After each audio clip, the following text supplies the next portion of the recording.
Sa Bataan, pinatay ng isang lalaki ang kanyang senior citizen na nobya matapos itong makipaghiwalay sa kanya. Pati ang apo ng biktima, dinamay din ng suspect. Nasa frontline ng balitang yan, si Gary De Leon. Duguan, tadtad ng saksa at wala ng buhay ang tatlong nakatira sa bahay na ito sa Limay, Bataan. Kinilala ang mga biktima na sina Rosita Velasquez, 70 years old, na siyang may-ari ng bahay. Marie Sampang, 60 years old, at 11 anyos niyang apo na si Rain Sampang. Pinatay sila kahapon ng madaling araw. Ang sumaksak umano sa kanila, walang iba kundi ang 35 anyos na nobyo ni Marie, si Arvin Martin. Base sa investigasyon, minasama ng suspect ang pakikipag-break sa kanya ng biktima.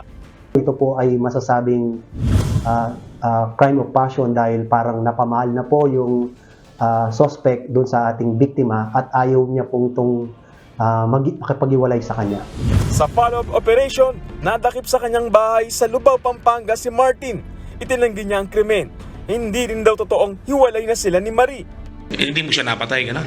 Hindi mo sila, ikaw... Po, iniwan ko kong buhay doon eh. Hindi nung gano'n po siya eh. Sila asli doon eh. So hindi ikaw ang gumawa nun, gano'n? Hindi po siya. Pero ayon sa mga otoridad, si Martin ay tinuturo ng mga ebidensya at maging testigo. Nagip pa nga ng CCTV ang pag-alis ng suspect sa bahay ng mga biktima na tumutugma sa oras kung kailan posibleng nangyari ang pagpatay. Maharap ang suspect sa 3 count ng murder.